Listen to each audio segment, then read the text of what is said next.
bleeding purple and gold. From the heart of Los Angeles, this is the LakersNation.com podcast with your host, Trevor Lane. Hey everybody, welcome to today's show. As always, we're powered by CLNS Media and LakersNation.com, your home for everything Lakers. Today's show is brought to you by Uptime Energy Drinks. Uptime, certainly an energy drink that I needed. I just got back from a family vacation, 16 hours in the car with a 2-year-old, leaving super early in the morning. I don't know how I would have made it without Uptime. Thank you, Uptime, for helping me get through this family vacation in one piece. It was a lot of fun, but holy moly, that was a lot of time in the car. Nikki K is joining me from LakersNation.com. Nikki, thanks so much for hopping on. Of course. Any way you can teleport some of that Uptime over here, that sounds delightful. I'll definitely see if I can get that working, send you some. So for today's show, we are doing a mailbag. We put it out on Twitter earlier. We said use the hashtag LNPod, and we had Lakers Nation fans sending in all kinds of wonderful questions. Nikki and I both put it out there on Twitter, and we got some really, really good ones. I'm excited about these questions. How about you? I love it. I love interacting with fans, and it's also a great forum to kind of get some questions that may not have even crossed our minds, and definitely gets our gears turning. So always a great time. Absolutely. Especially here as we're counting down the days until training camp starts, until the Lakers season starts.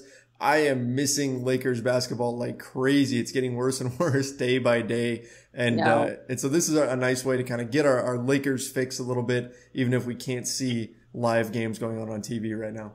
Mm-hmm.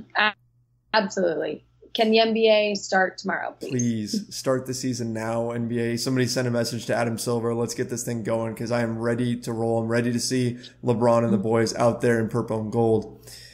Let's go ahead and dive into this mailbag. So we got a ton of wonderful questions here. The first one I'm going to get to right now is from someone who goes by the Twitter handle at AeroxNVX.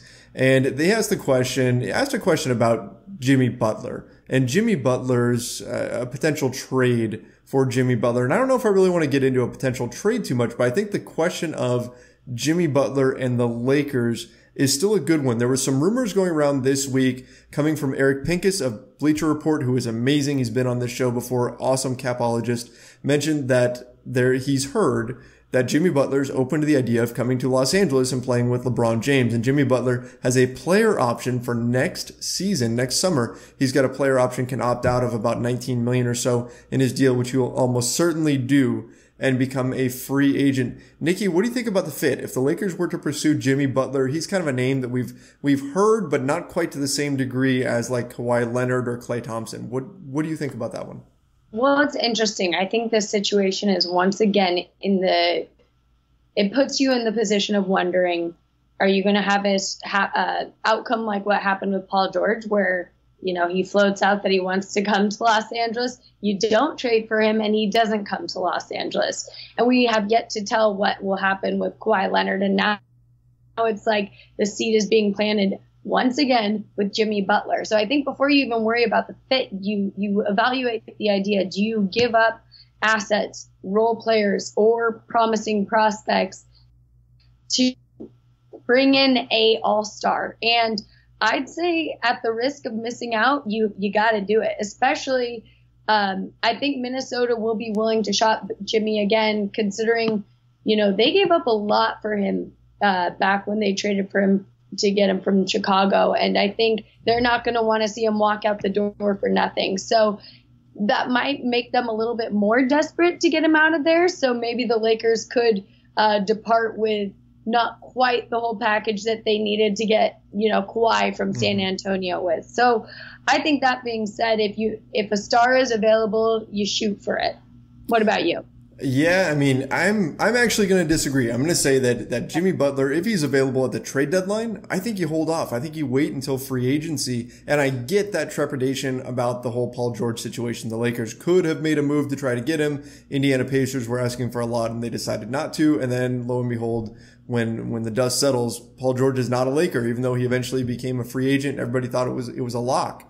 Didn't happen. He stayed in Oklahoma City. So I understand that concern that might happen again. But you know what? Just because the result didn't go the way they wanted, to me, that doesn't necessarily mean that the action was incorrect. I don't think that the plan of waiting until free agency for Paul George was the wrong idea, because I want to keep those young assets. Maybe I'm selfish, maybe I'm a little bit greedy, but I want to keep Lonzo Ball. I want to keep Brandon Ingram and Kyle Kuzma and all of these pieces, and then add a guy in free agency rather than give up some of them to get him. Now, Eric Pincus did mention in his Bleacher Report piece that there is a little bit of an added benefit to go ahead and trading some of these young pieces now in order to land a star this coming trade deadline.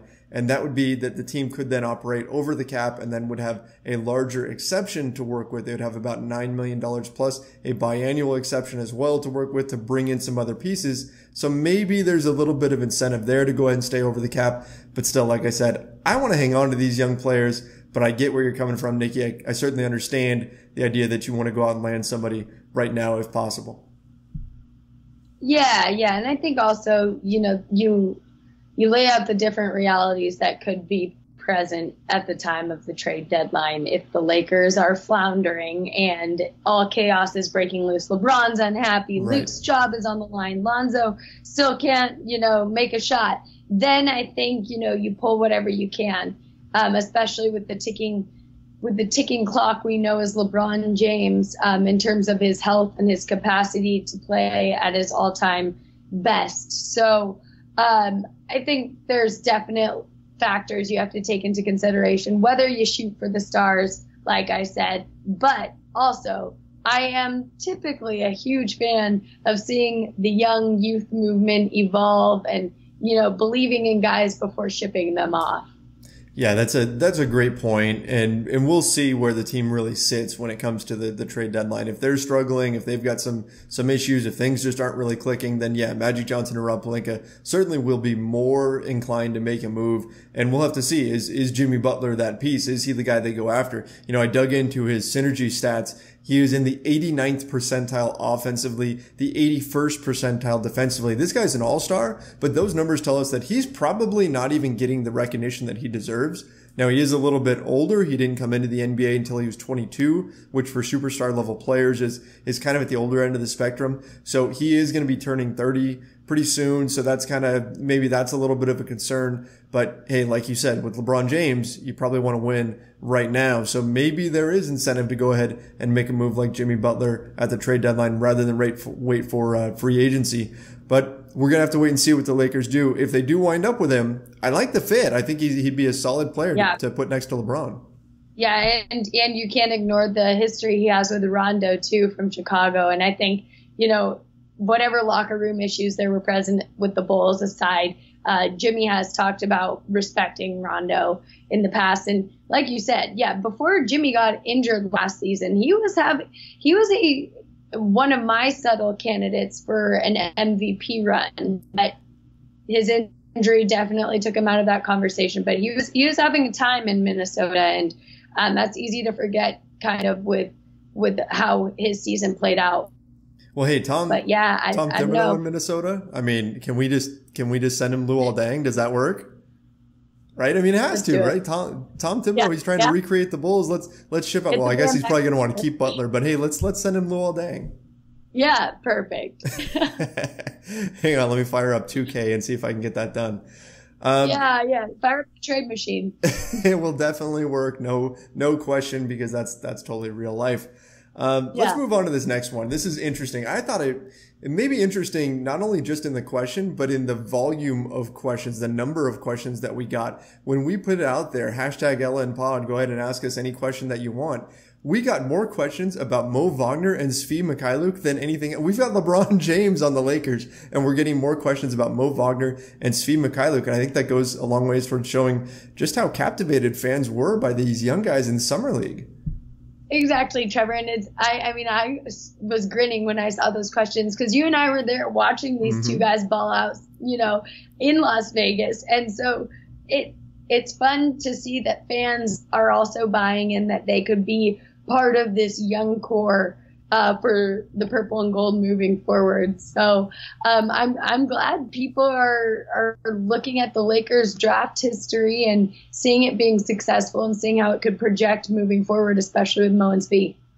Yeah, absolutely. You know, when you look at these guys, I put this out on Twitter the other day and people were going nuts over it, but people don't realize Svi Mykhailiuk, even though he was at Kansas for 4 years, he's only a few months older than Brandon Ingram and Lonzo Ball. Right. And same thing with Moe Wagner. Moe Wagner is actually a little bit older than Svi. So it's interesting. They've got all these young pieces that are all right around the same age. So even though they were in different draft classes, Brandon Ingram was so young in his class that Brandon Ingram, Lonzo Ball, Svi, Moe Wagner, they're all right there. They're all right around the same age, right? They're 20, turning 21. And so, yeah, they've got some interesting young pieces. All the questions that we were getting, and these are from a few different people, a few that we'll grab from here, at being_woke. At Caesar Lie looks like, and at Nick Sowell, basically are all asking, how can these young guys get minutes? Do we see them actually playing minutes with the Lakers, and how can they jump in there? What do you think? Should we expect to see Svi and Moe Wagner out there on the floor for the Lakers this season, even though they're rookies? I mean, it's hard not to get overexcited from summer league performances and assume that they'll, fit into some rotation minutes. I think Svi will. I think he has the confidence to get some minutes, but you're looking at the Lakers roster right now, and you can see playing time for about 10 guys already. So I think Moe and Svi will be probably playing, I would say maybe averaging less than 10 minutes a game this season, and that is unless Moe comes out and just proves to be a dominant stretch five right off the get-go, because I do think the Lakers' center depth is where they are lacking the most. So if he can prove his worth there is immediate need for him, but I don't really see that happening. So right now I would put both. And as for Svi, as a guard and a forward, he's got to probably prove a little bit more consistent on the defensive end of the floor before Luke's giving him solid playing time. So I would be pleased to see them out there for any chunk of time, but I would put it at under 10 minutes. Sure. Yeah. I think at this point you have to be on board with that. I mean, under 10 minutes, they're rookies. You don't want to just throw them into the deep end. Give them some time at the beginning and see how they do. And then maybe eventually that evolves into some more minutes, but the veteran options on this team make it tough. I mean, if you're Svi, you're talking about beating out guys like Michael Beasley. You're beating out Josh Hart. You're beating out Kentavious Caldwell-Pope, Lance Stevenson, guys who have been in the NBA. I know Josh Hart's only had a year, but the guys who have been in the NBA for a number of years, for most of them, that's not going to be easy to take away a spot from those guys. Moe Wagner, I think the path towards minutes is a little bit easier. I mean, he basically has to beat out Ivica Zubac. Right. So I could see Moe getting some minutes. Svi is going to be tough, but you know what? The Lakers don't have a whole lot of just dead eye perimeter shooters. Now, Josh Hart can certainly do it. KCP can do it. But if Luke really needs a shooter on the floor, Svi may end up being one of the best options. I still believe, despite what the NBA rookie poll said when they had Trae Young as the best shooter in the draft, I still believe Svi was the best shooter in this draft class. Certainly statistically from three, he was. Nikki, you and I were standing there courtside. I mean, his jumper, even just in warm-ups, I'm just standing there watching this guy shoot jumpers and my jaw, I think I was drooling a little bit. I mean, his jumper is beautiful. His confidence is something to be admired too. And that's what I think struck me most about Moe and Svi in Summer League. And I know you really harped on this storyline, is that they both want to be known more for what their reputation was heading into the draft. And, I think that confidence is kind of effusive and will definitely pay a little bit of dividends in terms of being able to hold their own come actual NBA games. Yeah, and we'd certainly love to see them get minutes. I know they're going to get a chance during preseason. We should see them get out there, and then hopefully during the regular season they'll be able to really show their stuff. But the Lakers have a deep roster this year, so they're going to have to really earn their minutes. Not going to be easy. There's going to be a serious competition going on in training camp, and that's something we're going to dive into at LakersNation.com as we get a little bit closer to camp. But man, it's going to be fascinating to see how everything works out when the dust settles and how Luke Walton figures out all of his minutes, because he's got some major battles on his hands. Oh, I love it. I love all of it. Why don't we move on to the next one? In fact, let's see. If you want to do this one from at Spidey. Yeah. Spidey26 wants to know, what percentage would you give the Lakers making a trade at the trade deadline? What are you thinking, Trevor? You know what? I mean, we kind of touched upon this when we talked about Jimmy Butler, but I'm going to say 60%. I'm going to say it's more likely than not, just based on how many one-year contracts they've got on this team. You look at these guys, Rajon Rondo, JaVale McGee, you got Lance Stevenson, Michael Beasley, all these pieces that they've brought in on these one-year deals. These are very, very movable contracts and could be attractive contracts to a team that's looking to dump a little bit of salary. So if the Lakers feel like they can land a piece that's going to help them win right now and they're in the right position to do so, we've seen that Magic Johnson and Rob Pelinka are not afraid to make moves. So I'm going to say 60%, cautiously optimistic that they do end up pulling something off at the deadline. Yeah, absolutely. And I think it's funny because that question is very different than, will this roster be the same come April, which I would say 99% are in that this won't be the same roster we see in April. But the trade deadline is always interesting. It's one of my favorite times of the season because of all the rumors, it's basically as exciting as July, in terms of the free agency and what's going on. But with the trade deadline, fans are so eager to rip apart front offices for not pulling something off, but what they'll never know is what deals were on the table, what was floated out there. Just by nature of Pelinka and Magic being so aggressive, I agree with you that there will be some movement from the Lakers at the trade deadline. Whether it's a blockbuster trade, I think that's a little bit less likely, but you never know. You never know. Hey, in Los Angeles, anything is possible. And you know what? As you mentioned, though, I mean, sometimes the best trade is the one that you don't do. So there's always the possibility that options are out there and they don't take it, and it's for the best. But I mean, so far, Magic and Pelinka have been extremely active. Wouldn't be surprised to see them go ahead and pull something off. Next question I thought was really interesting. This is one that I want to dive into here. This one was, let's see, it is at CFWM Stylo, and it says, really thinking about this season ahead, and this came to mind, who is under more pressure, Lonzo Ball or Luke Walton? Okay. Do you have your answer? I've got one, but I'm curious to see what you think. Okay. My immediate take is Lonzo Ball is under more pressure. That comes from a couple of different trains of thought. First and foremost, I think Luke Walton has the full support of the front office at this point with Jeanie Buss, Magic, and Pelinka, especially Jeanie. I also think with LeBron coming to Los Angeles, he is actively trying to shed this reputation as a coach killer. Not saying that he has that, but he's trying to steer clear of it.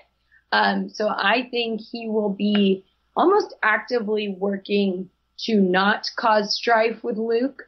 I think Luke, you look at his pedigree, the coaching tree he comes up from, the dynamic he has as a coach on the bench and personality management. It's incredibly unique, from growing up as a son of Bill Walton, being around all these legendary Celtics. Then you see him, sharing a bench with, or sharing a locker room with Kobe, working with Phil, working with Steve Kerr, seeing what the Warriors are capable of. And I think Luke has the temperament. Yes, there may be pressure, and yes, he may have more gray hairs come season's end, but I think he has a little bit more breathing room. Whereas Lonzo, I think bringing Rondo into the locker room is putting him on direct notice. I don't think it's any necessary sign, but I think it's a kind of an impetus, putting, the heat under Lonzo's feet, like, hey, you are dispensable now. We've got someone who can do what you can. So either rise up to the occasion or, we're done. So that's my answer immediately. But the Lakers, I'm sure the front office isn't willing to readily make admission of mistake that Lonzo was the wrong draft pick. So he might have a little bit longer of a leash as well. Yeah, that's a great point about just kind of Luke's upbringing and his background and everything. And the Lakers have already voiced their support for him, as you mentioned.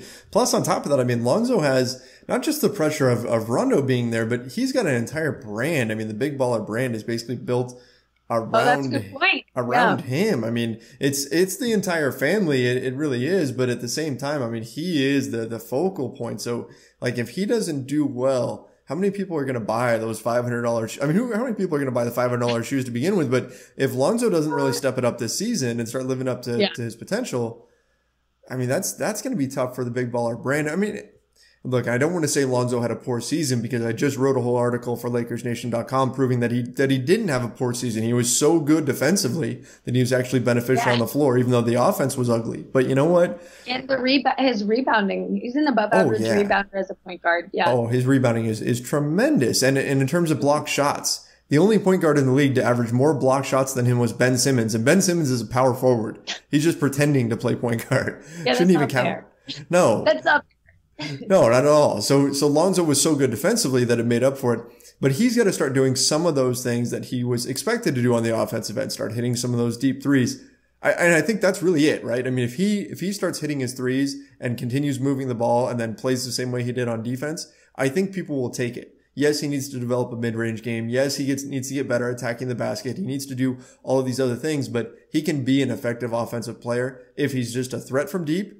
If he can, well, he needs to start hitting his free throws a little bit as well. And he can be an effective passer. If he can keep the ball moving and keep the offensive flowing, then I think everything's golden. But again, he's got to do that. And that's pressure on his back to do it. I think Luke Walton is in a great spot. I think they give him at least a year to figure this thing out. If it doesn't go well, then maybe next summer they look at something. But you're right. I don't think LeBron wants to be seen as the guy that's ousting coaches at this point. Yeah, absolutely. Absolutely. All right, let's move on to the next one. Good old Ryan Spencer, who's consistent with his questions whenever we do this on the pod. Why don't you go ahead and take this one? Okay. All right, Ryan. Hi, Ryan. Nice to meet you. Personally, I think it'll take 1/5 or 16 games of the season to get used to each other. How many games do y'all think it'll take for the players to be in sync on the court? I don't think it's a number of games. I think it's seasons. And maybe that's a cop-out answer, but I think it's more than one season. I think in order to truly develop chemistry for a team, it's going to take more than just one season. And they're not going to have that, right? I mean, a lot of these guys are on one-year deals, so we're not going to see this team at its best. It takes a few seasons for a team to gel. We've seen that with teams historically. It takes them time to get used to working together. Sure, you think about the Boston Celtics, the Big Three. They won a championship their first year together, but that's not the norm. It takes time for teams to kind of bring things together. The big question is, what kind of chemistry can we see from Brandon Ingram and Kyle Kuzma, LeBron, and of course Lonzo Ball, because those are the main pieces that you're building around. Throw Josh Hart in there as well. And then the rest of them, hopefully it all can kind of click together. But I think they will develop chemistry as they go, but I don't necessarily think that everything's going to gel perfectly by the end of the season. I think it takes longer than that to develop a relationship on the basketball court. Yes. And this is something I witnessed firsthand last season in Oklahoma City when you bring in Paul George and Carmelo Anthony. And it's supposed to be intuitive, right? 3 All-Stars, 3 pros, everything. You know, the fit between Russell and PG is supposed to be pretty seamless because it's supposed to kind of mirror how Russell and Kevin played alongside one another. But it wasn't. There was a lot of discord, a lot of post games with players talking about, we'll figure it out. We'll figure it out. That was the phrase we heard over and over again, figure it out.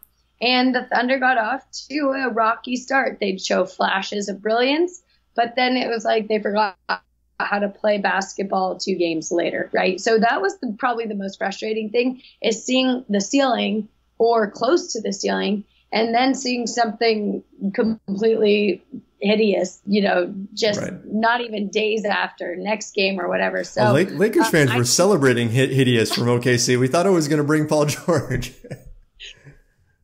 I know, right? But like you said, that's a direct. You guys are well aware that things don't happen overnight. Right. And I never got a true sense of discontent from the locker room throughout the season. but like we said, a lot of figure it out.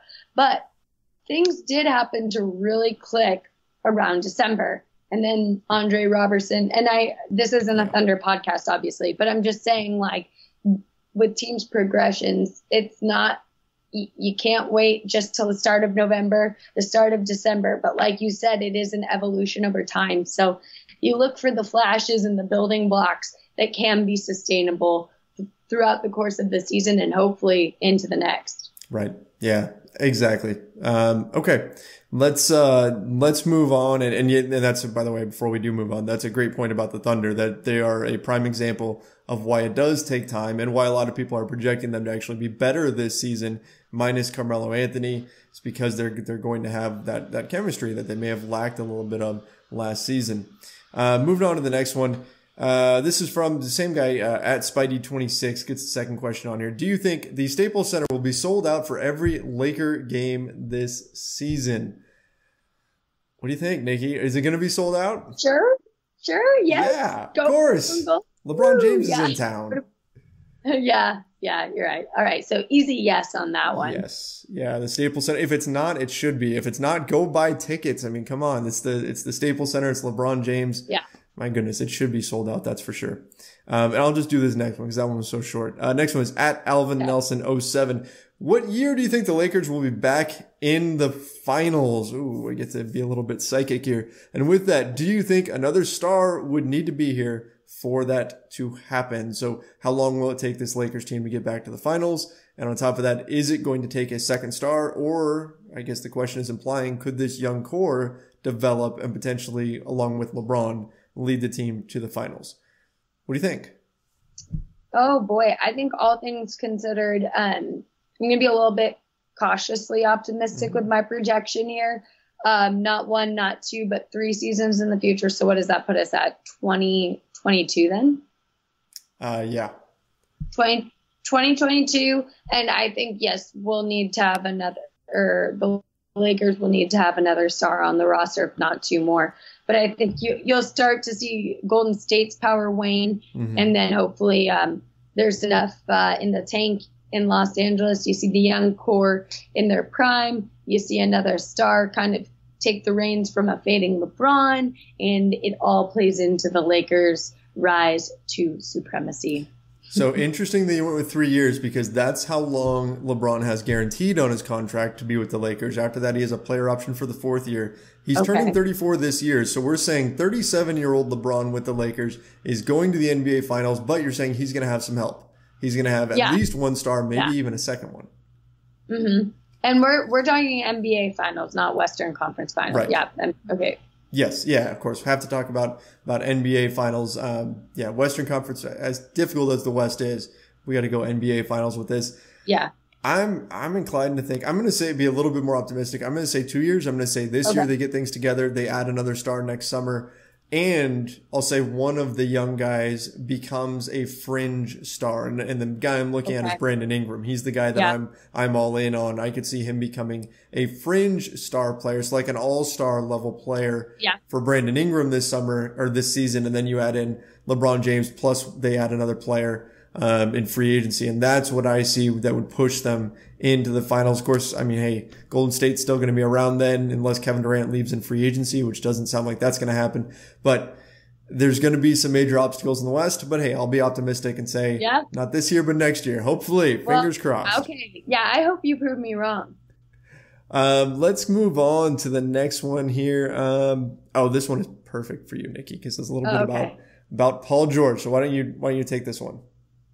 Okay, perfect. All right. This is Anarchy846, AJ Leonore. He says, how are you guys feeling about PG? He's been talked about a lot in these last couple of seasons. I was disappointed he picked OKC. Personally, I've moved on, but I'm annoyed he still keeps talking about the Lakers.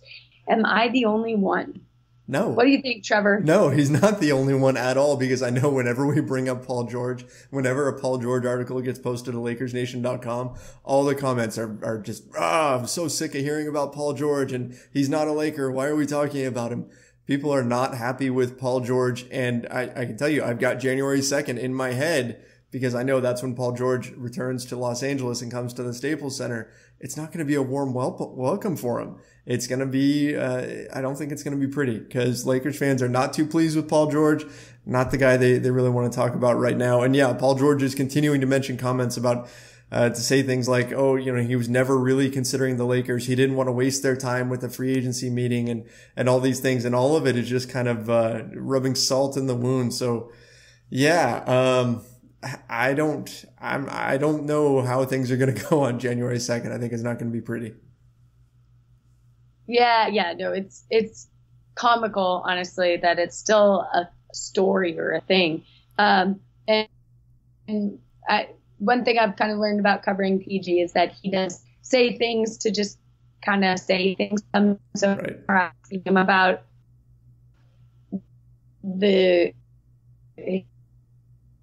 his process of free agency. I think for him, he obviously still loves Los Angeles as a home. He chose Oklahoma City, but you're right. The conversation about his decision needs to be put to rest.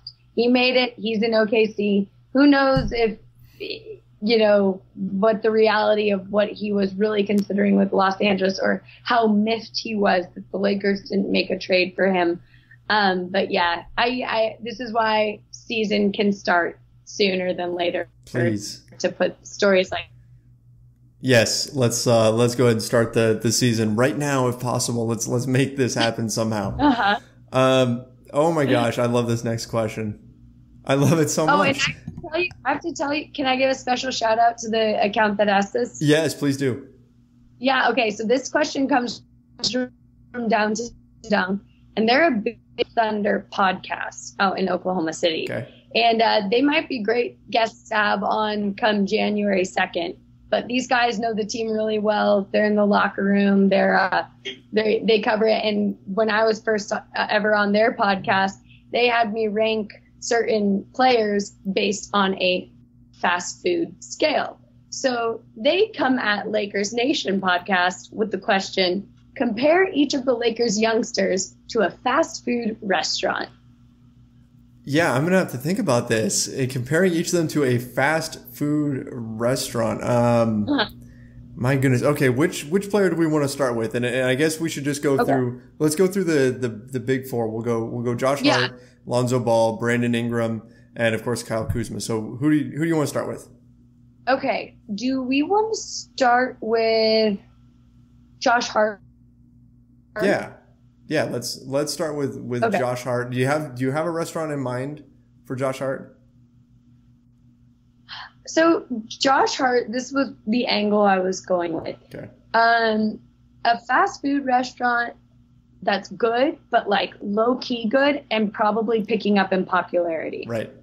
But you also don't love this fast food restaurant enough for that to be your main go-to. Like when you want fast food, you're not like, oh, I want to go there. I love where your head's at right now. So I was trying to really think of, that's the angle I was going for.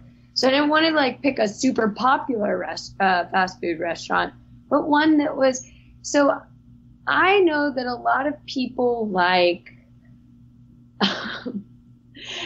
this is where I get caught up, because I was like, trying to figure out a good restaurant that wasn't lacking, but also wasn't super popular. So I went. Have you ever had Church's Chicken? I have. Yeah, see, like it's a popular chicken restaurant, but like, it's not super accessible. It's just there. I might have failed on Josh Hart. This was one I kind of had a couple of scribbles.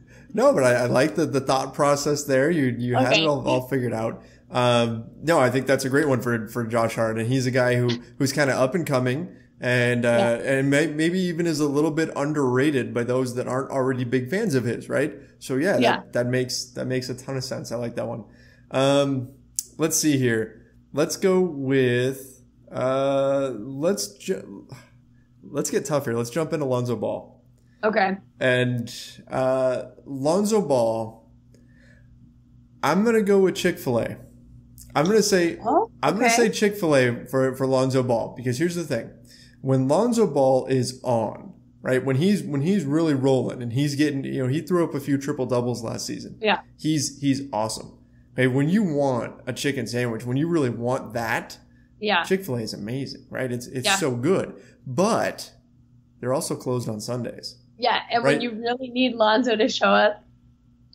Exactly. When you really want Chick-fil-A, you always look at your watch and you go, oh, sure enough, it's Sunday. They're closed. They're not there. Lonzo Ball was so inconsistent last season that I'm going with Chick-fil-A because they're closed on Sundays and because they can be awesome, but you just can't really count on them 7 days a week just yet. Hopefully and that's going to change. sometimes after a long Saturday night, Oh yeah. you need Chick-fil-A on Sunday. Yes. Out there. Definitely. That's great. I love that. Definitely. Okay, so for Kyle Kuzma, Yep. I went with Dunkin' Donuts. And here's why. Ooh, Because Kyle Kuzma, if he can become an above average defender, I think we can really see him step into more of a prominent role on this roster and get inserted into that closing death lineup. But that being said, so right now his game is a little bit more one-sided. So Dunkin' Donuts, the products they serve are sweet and not the whole experience of a meal. So they're a little bit one-sided, just like Kyle Kuzma is right now. That's where I'm going for. I like it. Yeah. That's a good one. Kyle Kuzma, he's not quite there just yet, but he's on his way. Yeah. Gotcha. All right. Yeah, I'm down with that one. I like that one. Okay, let's finish off. Brandon Ingram. We really need to work on this exercise. Yes. I think we're putting more thought into this one than like the statistical breakdown of Jimmy Butler, which maybe isn't a great thing, but that's okay. Brandon Ingram. Okay. Brandon Ingram. I'm gonna go Subway with Brandon Ingram. Okay, and I'm gonna go Subway because we all know that Brandon Ingram's gotta put on some weight. Right? Brandon Ingram, he's gotta bulk up. And if you go to Subway, you can get like super low calorie sandwiches. You can get the Veggie Delight, right? You can get the sweet onion chicken teriyaki. Yeah. Sorry, I go to Subway a lot, right? And that's low calories. You can get these low fat, low calorie meals. And Brandon Ingram's been eating those, but they also have these big foot long sandwiches that are like a ton of calories and tons of protein and everything. And that's the transition we need Brandon Ingram to go towards so that he starts putting on a little bit of weight. And he has actually, if you've seen him this summer, he's putting on muscle. So that's why I'm going with Subway for Brandon Ingram, because they've got both of those options, and he's slowly transitioning up the menu to being a bigger, stronger, bulkier Ingram. I love it. That is totally acceptable by me. I had Brandon Ingram as in and out because he's pretty solid at a lot of things, and in and out is pretty solid with a lot of their menu items. Some people swear by in and out. Some people swear Brandon Ingram's going to be a multiple-time All-Star moving forward into the future. Other people, they're like, in and out's overrated. Other people are like, Brandon Ingram's overrated. So that was the comparison I went with. Shout out to California and Arizona. In and out's in Arizona. Yes, it is. Now, who says in and out's overrated? Because I have a feeling there'd be some people that would be lining up to fight that person.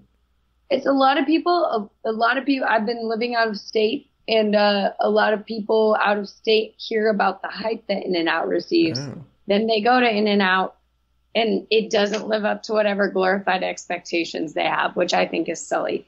I love in and out for the quality and freshness of their products. And I think that maybe they should consider being a sponsor of Lakers Nation podcast. I think they definitely should. And I'm glad you said that, because I was going to say there was a real risk there that we wouldn't be able to be friends here, Nikki. If you're going to talk smack on in and out, that's serious business. Let's move on here. Let's jump to, okay, let's go here. Where do you think, this is from at DukeBoy100, so a Duke fan. My question would be, where do you think the Lakers will finish in the West? Where are they going to finish in the Western Conference? I would put them at the 5 seed. That's also being optimistic. Like, even though I went 3 years for them to be in the finals, I think I'm going to put them at 5th in the West this season. What about you? Yeah, I can't really argue with that. I've said for a while now, they could fall anywhere. I could see them anywhere 3 through 9, which would be scary because they could drop totally out of the playoffs. But I mean, look at the West. It's such a dogfight. It's going to come down to a few games that are decided by a single shot. You know, a shot going in or not going in could ultimately determine where they fall. The West is going to be so difficult this year, just like it has been these last few years, actually for a while now. So yeah, I think 5 is a really great spot. I'm going to be super optimistic. I'm going to say 3rd. I'm going to say they wind up with the 3rd seed in the West because I believe in these young guys. I think they're going to pick it up. But again, you know, I'm just being super optimistic on that. I'm hoping to pull a LeVar Ball and speak it into existence here and say they will end up being the 3rd seed in the Western Conference. I love it. You know what? Despite Golden State's dominance as, you know, kind of the finals ultimate, I mean, it's the most predictable outcome, I guess, what they've done to the NBA. But that being said, they have made the regular season so much more intriguing and interesting. Games are do or die every night. So I love it. It's all 82. Absolutely. At least in the Western Conference. Not so much in the East right now, but in the West. Yeah. In the West, yeah. Let's see. It looks like we've got 2 more. Let's get these knocked out. Here, why don't you take this next one? Okay. This comes from Ramirez Jr. 88. Do you think Kuz will keep coming off the bench, or will he be inserted into the starting lineup? I think that to start the season, he's coming off the bench. I just think that's kind of the way the team's got to roll at the beginning. I think you've got JaVale McGee at the 5. I think LeBron's the 4. The 3 is Ingram. I still think KCP is holding down the 2, but I think Josh Hart's really going to push him there. And I see Lonzo at the 1. So I think that by default, that means Kuzma's coming off the bench, which may not be a bad thing for him because he can fire away in that bench unit. And that's going to need some scorers. So Kuzma gets to kind of do his thing there. But I do think he's going to close games. And I think that's really more important than who starts. I think Kuzma steps onto the floor, JaVale McGee comes off, and you're probably looking at a closing lineup that includes Lonzo, Ingram, LeBron, Kuzma, and then either Josh Hart or KCP, whoever's having a better night. I think that's the way it all falls. But again, until training camp, we won't know for sure exactly what Luke Walton's going to do there. Yeah, I completely agree with you. I'm so excited to see that closing lineup. And I also think that part of the added benefit of having him come off the bench is he's a great source of scoring for that bench unit, which is kind of lacking some right now. So I think he's going to be needed for those minutes. But come closing time, oh my gosh, that lineup's going to be fun to watch. Absolutely. I can't wait to see that group on the floor. Like we've been saying during this whole show, just start the season. Just start it right now. Let's go. Start it now, please. Okay. Last question that we're going to get to is at historian_K. What do y'all think? That's the second y'all we've had tonight. What do y'all think? I think that's your influence coming from OKC there, Nikki. Boy. I think that's your fault. What do y'all think will be the seasonal averages for our Laker babies? Ball, Ingram, Kuzma, Hart with the LeBron effect. So do we think that LeBron is going to have a positive or negative impact on these young players' stats? I mean, what's your take on each of these guys? I mean, I guess we can dig into some other stats beyond just scoring, but what do you think? I think by far and above, you're going to see Ingram's points averages go up just by virtue of him. I mean, the whole concept of having LeBron on the floor is he's going to get easier buckets. And I guess you could say that for the other young core members, is that their shots are going to be easier. Granted, I do think Ball's points per game are going to be dependent on just how much his shooting has improved. I also expect maybe his ball handling to he's going to have the ball in his hands less, I think, with LeBron on the court. So, and maybe playing alongside Rondo as well. And I do think the one thing this roster isn't lacking is playmakers. So I would say numbers that are associated with Ball having the ball in his hands will probably tick down a little bit. And then I guess with Hart, I would expect everything to kind of bump up because it seems like he's really amped his game up in all levels. Confidence, too, is through the roof right now.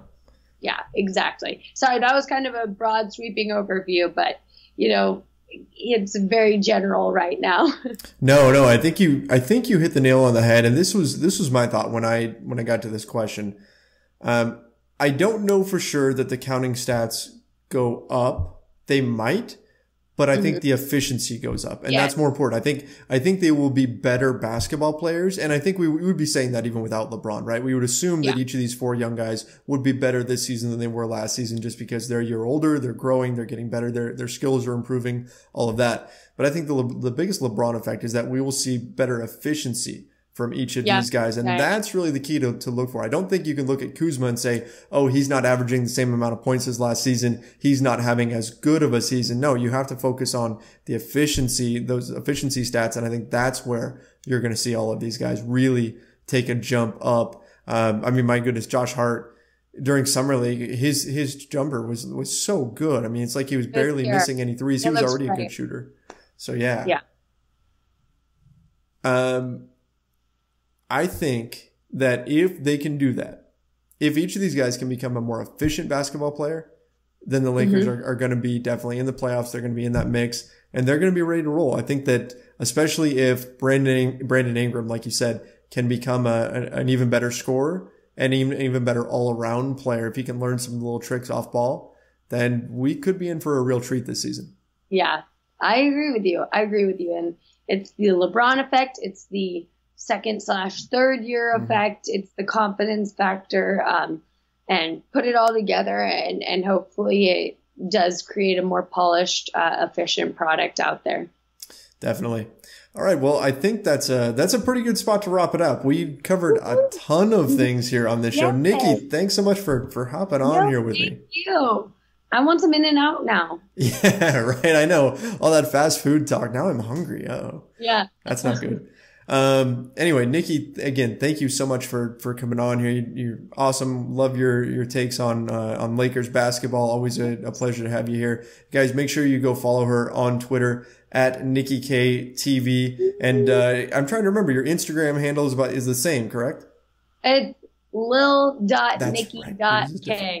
The combinations of Instagram and Twitter, it's all overwhelming. But yes, I'm so excited for more mailbag shows, more Lakers Nation shows to come. Definitely. That's going to wrap things up for today, everybody. We'll be back next week with a brand new show. We typically publish on Mondays, so make sure you are looking out for that. We're also going to be starting player previews, so we're going to be bringing in various Lakers Nation staff members to discuss each player as we're getting closer and closer to the season. Nikki K, of course, being one of them that's going to be coming on here with me to talk about the individual players. And it's going to be a lot of fun. The NBA season is coming up really, really soon. So make sure you keep it tuned to LakersNation.com, your home for everything Lakers. Again, my name's Trevor Lane. If you want to follow me on Twitter, you can find me at Trevor_Lane. On Instagram, I'm at Trevor Lane NBA. That's it for today. Till next time. See ya.